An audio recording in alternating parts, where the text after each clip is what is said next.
Hello and welcome back, YouTubers. This is Protomario, and today we are reviewing Sūpā Mario World for the Super Nintendo. Now, this game was released in 1990 to 1991 with the original Super Nintendo system in a bundle. This makes this one of the most plentiful games available on the planet, and simply one of the best and most famous. Some say this game rivals the popularity of Super Mario World 3, Super Mario Brothers 3, not World, and that was one of the most popular and best games ever made. So let's dive right in here. As you can see, I have the game going. I'm not too far in the game. As you start off the game, you're dropped on Dino Island here. It is your goal to rescue a Yoshi and defeat Bowser and rid him of the Yoshi Kingdom. So I'll go ahead and start off on level 1 here. As you start out, you can immediately notice an upgrade to the graphics if you are used to the original NES. This was significantly a larger deal when this game first came out. The colors really jumped out of the screen as they were able to incorporate 16 colors instead of just simply 8. This really changed the way people looked at gaming and said, hey, look at what I can do. During this time, the Sega was running as Sega does what Nintendo don't, which is one of the most famous sayings I like to use because it is one of the most ridiculous sayings in the world, as well as Jaguar's ad campaign that Atari produced, saying, Jaguar, Jaguar, Jaguar, do the math.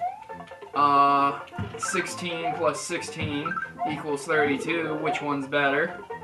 And, you know, during this time period, the Bit Wars came about, something I like to use, as well as the Angry Video Game Nerd uses. And if you have seen his video, the Bit Wars were a big thing, which people started not playing games simply because the games were fun, but rather that they had the most powerful gaming system. When it boils down to it, this game here is the real deal. This game is fun, has simple to complex levels, and has several levels. Very many levels. At any point in time, once you've beaten a level, you can always go back to it, and on each little island there is one castle or possibly 2 castles. Now, something very interesting about this game that incorporated was secret levels.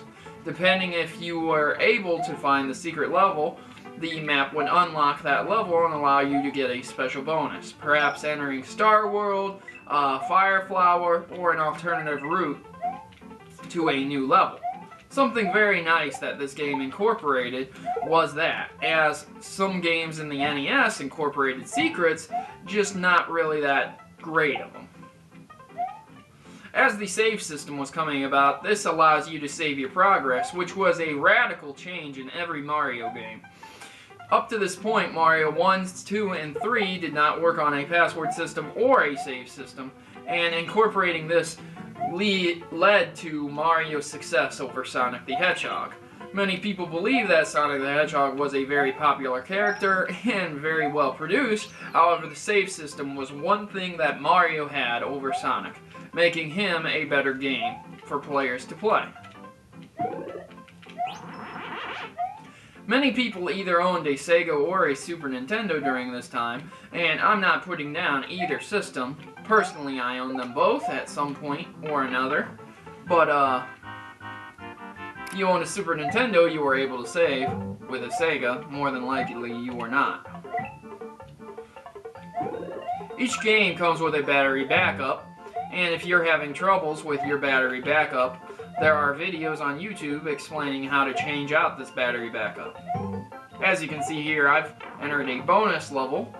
If you memorize the bonus level, you can get all those and get 1-ups each time. If you have not, that's fine. And at the end of each level, your goal is to hit the top of that. Once you reach 100 stars, you get a nice bonus level after that, where you can earn more lives and more coins. As you progress in this game, you unlock different parts of the map, and beating each level rewards you with a castle at the end of the level. The incorporation of the dinosaur friend of Mario's named Yoshi really kicked this series into high gear, as everyone loves Yoshi. Through this game, you will meet many very famous Mario characters, such as the Hammer Brothers, the Piranha Plants, the Koopa Troopas, the Flying Koopa Troopers, and the Goombas. No very different Koopa Troopas were introduced in this game, though later in new additions to the Mario series, there have been several new additions to Mario characters. Some have stuck, like Wario, and others have come and gone, like the Frog in Mario 2. And though they are integral to the more famous parts of the Mario series, the ones that have come and stayed were introduced early on and introduced properly to make you want to enjoy their presence. Many people speak saying they either like these characters or they don't. I'll speak now on the graphics, the controls, the sound, gameplay, and replay value. Just as any person or any Mario fan would say, if you haven't played this game, you've been living under a rock. I remember when I received my Super Nintendo at Christmas, I was overjoyed. And I really didn't know that much about games at the time. This was when I was a very young kid. I can barely remember it. But my mother bought me one, and she was just wonderful for getting it for me. I really loved her for it, you know, and I still do. I really enjoy the fact that she got me a Super Nintendo, even though she probably didn't know anything about it. And the graphics on this, I'll tell you, it's nothing like nowadays. You can generate 3D Mario sprites, and that's not the point, though. When it came out, the graphics were revolutionary, yes. And the sound, yeah, it sounds like Mario, that's for sure. Memorable tunes like this, the Mario Overworld anthem, several different castle beats. Strike fear in your heart when you hear that. Gameplay, definitely a game that you would want to play with a friend, but playing it alone has its own rewards as well. Conquering Super Mario is something that I believe almost every gamer should have the delight in doing.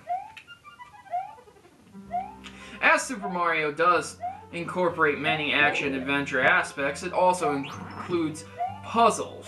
As you can see here, I have to solve this puzzle without dying. Being caught within the confines of here will instantly kill me, squishing me to death. However, being fast enough, I can get through this puzzle, and though I am not solving any puzzle aspects exactly, I am getting through a puzzle in itself. This incorporated early puzzle elements for many action-adventure games such as Super Mario.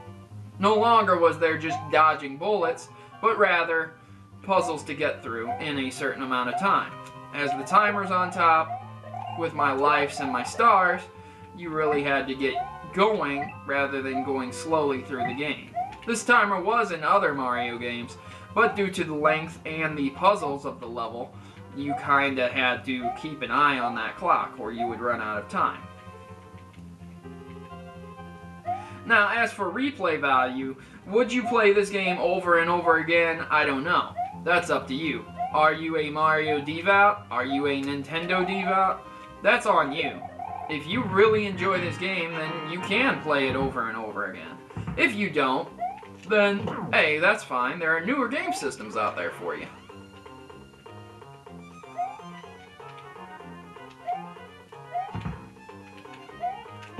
As you can see, after I've gone through the castle, I encounter the boss. The bosses in the beginning are somewhat simple, very easy to defeat, while some of them in later levels are very difficult. Jumping on the boss's head 3 times will reward you with his defeat. Now that I've rescued the Yoshi egg, it is time for me to knock the castle down by drop kicking it. Each scene rewards you with a little story of what just happened and how it occurred. It is up to you to save the princess. But where is she? You're welcome to a new world and greeted with a continue and save prompt. Now it is up to you if you feel like saving at that moment or not. At any time you have the ability to quit the game and come back to it later. So guys, this is Super Mario World 3, and if you've never tried this, ask yourself why. Why don't you give her a try? Who knows, maybe you'll fall in love with Mario if you are a devout PlayStation fan, or a devout Xbox fan.